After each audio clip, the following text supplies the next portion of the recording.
wanted to talk about the bike today. I wanted to get Michael's opinions too, because he's a true bicyclist. I'm gonna let you go first because my review is gonna be all about looks and if it's fun or not. All right. Spencer, how do I turn it on? Wow, you're good at this. Well, it's already on. Oh, nice. But if you have the app and the phone in your pocket, it sort of turns on when you walk up to it, which is pretty cool. And if you don't have the phone in your pocket, sorry, heck yeah.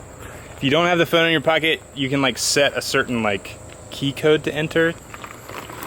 Don't forget the boost button. Woo! So one thing I will say, he's gonna try to run it through the motions here. It's more of like a city bike, a little cruiser to get around town. But like I said, he brought his gravel bike today. He rides mountain bikes, gravel bikes. As I mentioned before, he has an e-bike, but it's more of like a cargo bike. So he goes to like the grocery store and picks up stuff and takes his dogs around town in it, which is pretty funny. So this is Mike's gravel bike, which is super dope. I like it a lot. I think I like gravel bikes because they're kind of like a, I guess, sort of an in-between between like a mountain bike and a street bike, road bike, whatever. It's still got that sporty look to it, but it can go, you know, on stuff like this. Sick. So first of all, I'll mention it has automatic gear shifting, which you can sort of set the parameters for that. That's my biggest question. Yeah. Is if someone's able to like change when it comes in. What do you think? Like, are they changing too soon or what? No, I think it's okay for like me. I feel like if someone was really getting into it, yeah, they could have a bit of trouble with the automatic gear changing if it changed too soon. But with the boost, I guess that kind of takes it away. The boost is right here. I usually use the boost like right when I'm starting off or if I'm going over hills. Okay. Because all these electric bikes have like limits per country on like how quick they can go. What is it for this? Is it 20 or 28? I think it's 20, yeah. Okay. So let me say what I don't like about the bike first. Yeah, please do. What I don't like is two things. My second ride, I did a night ride, and I did this ride. One of the things I really don't like is that for night commuting, you've got your light directly, like, you got it fixed and coming directly off the top tube. Yeah. So if you're turning, you can't really see what you're going into. Yeah, so if you're turning, it's still just pointing straight. Right, which is kind of a straight out concern for me. If they had a way to change the automatic gearing, that'd be cool, but I don't think that's really the end of the world. With the boost, it's probably doable. What do you mean, like, change it? Like, make it so it's manual? Because, like, here, I'll show you. Not so it's manual, but is there a place, like, when you get to a certain speed, it automatically changes to a different gear? Yeah, so you have shift up moments. Then yeah, that's perfect. Shift down moments. Okay. So I think that's okay. So take that completely away. That's awesome. So what I did like about it, I think it looks cool. I really do. I like, despite the functionality of the front light not being fantastic for me, I think the lines of it look really cool, pretty distinct. It takes away from some adjustability, but I do also really like the one-piece stem and handlebar. Yeah. The brakes are great. Disc brakes are an absolute must. So if this is, if you're in the city, disc brakes with fenders, that'll kind of eliminates weather as a problem. Sure. And then just like hauling it up through these, where we're standing right now is gravel. The rest of it's paved on either side with broken concrete. It's not like smooth asphalt, but I mean, it absorbed it really well. So that's, mostly due to the tire size choice, but it was a smart choice for it to have a good contact patch and absorb chatter really well. And I think the seat's kind of cool. From a design standpoint, taking functionality out of it from a design standpoint, I don't really have any complaints. I like that it's simple. I like that it's got this integrated, like are they LEDs? I don't know. Yeah, I think so. There we go. That integrated LED display right there, I think it's pretty simple to use. It shows you like speed you're going and like some other things. Like right now it's kind of showing the battery percentage. And sometimes when it's like super bright out, it's kind of hard to see, but I don't really find myself looking down at it that often. like while I'm riding around. I mean, you don't need to know the speed limit. Yeah, I think the bike. biggest thing is like knowing if it's locked or unlocked. So when you do get on it, like being able to do your like sign in or whatever you call it and be able to see that is really the only time I look at it. So it is cool. With bike purists, you know, there's this big movement, not a movement, but there's, you know, a handful of people that are against e-bikes, that are against bike technologies. You know, they're like, oh, I'm a purist. I want it to be, you know, thin steel tubing. I want it to all be, you know, large cranksets. I don't want any e-assist. So kind of just like throwing everything we know about what the bike is out the window and making something kind of new with the automatic gearing with that. It makes it a lot more utility, and it makes it a lot more approachable, which I think is really the market for it. I mean, Sure. In Roanoke, anyone trying to get on a bike for the first time will probably be a little bit of a disadvantage for two reasons. A, it's very hilly around here, so it's kind of hard to get used to gearing. You know, if they wait till it's too late, switching to an appropriate gear under load is difficult.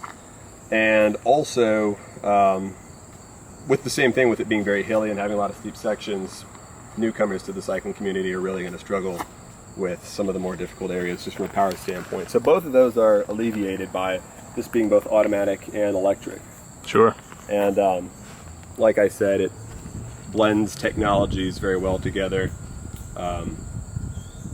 And I don't personally want one, but a lot of people do want kickstands, and Yeah. that'll be a big thing. When I got my first bicycle, I was like, where the hell's the kickstand? And so those are my initial thoughts on it. Cool. No real negatives, just start with them because that's the things that jump out at me. Yeah, and I think I'm not as into bikes. I always thought that electric bikes are cool just because I like technology a lot. But as far as like what I would use it for, I would ride this to work, and like just making that a little bit easier. Like Mike said, like the hills and everything, being able to just have that boost button to get up over them and not really break a sweat on the way to work. My work's about like 3.5 miles away.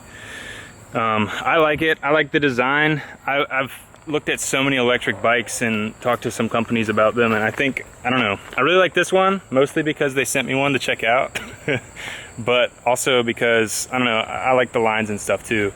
They come in 2 sizes, so this is the bigger one, which has that sort of, I wouldn't say usual shape to it, but the smaller one actually drops this bar quite a bit, and it actually sticks out front, so you can have more of like a bike rack right here if you'd want to. It's kind of hard to like show you what it looks like. I'll pop in a picture here or something. And then they also come in a lighter kind of grayish color, which is pretty cool. But overall, I like the minimalist look. It's kind of quiet, like you don't hear the motor. That's would really you say? quiet. The company they use to make this is Sturmy Archer. Sturmy Archer is a hub manufacturer. They probably used to make a different like bicycle parts as well. You're talking about the motor? I'm not sure if the motor's made by them, but Sturmy Archer makes hubs, so they've got a long, well-established reputation of making reliable stuff. So we can call it a demo unit, but if you put those all under the same person, it's still being used that amount. Sure. I didn't really notice any clicking. I thought the shifting was pretty smooth, and I was putting a lot of, I don't know, power into it. But yeah, Sturmy Archer has a long, well-established reputation of making internally shifting hubs. So cool. When I saw that, I actually was pretty excited because that's a very good choice. So another cool thing is when you're like done using the bike, like say you go to the grocery store or something and you want to just leave it out, they obviously recommend you put a bike chain on it, but if you don't, as long as you line up these 2 dots here, you can kick this little thing right here and it locks the bike. So if someone does try to take it, it will literally, he can't go anywhere. It makes this weird noise and it shows like a little skull. Shows a little skull right there, and then, Well, I'm deterred. not taking this. And then you have to do your little like, you could pick it up and carry it, but it'll make that noise like forever until the battery runs out. Hold on. Finally get it to do a wheelie. There you go.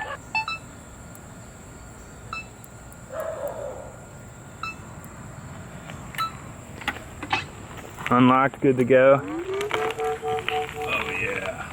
I don't know if this is the case in America. I think these bikes are from Denmark, maybe. So maybe in Europe, They have these people called like Vanmoof bike hunters. So if your bike does get stolen, like say someone just picks it up and throws it in the back of their truck and drives off, it's connected to the app and it's got GPS, I'm pretty sure. So they will actually send out like a team of people on these bikes and they will follow the GPS signal and try to find the bike.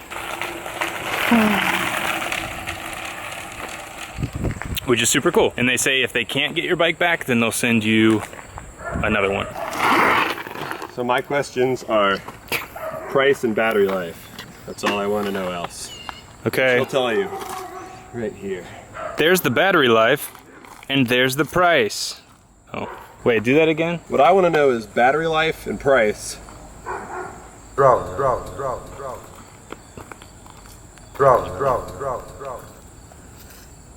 So, Moof, final thoughts.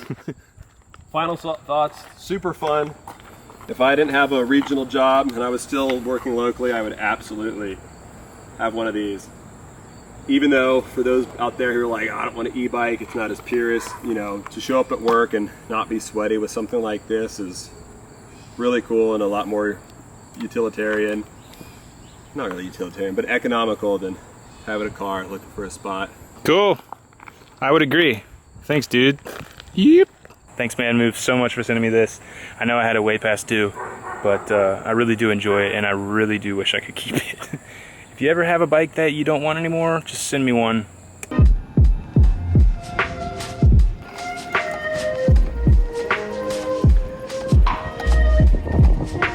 Guess I could take my mask off. Whoops. Oh well. This thing's fun, man.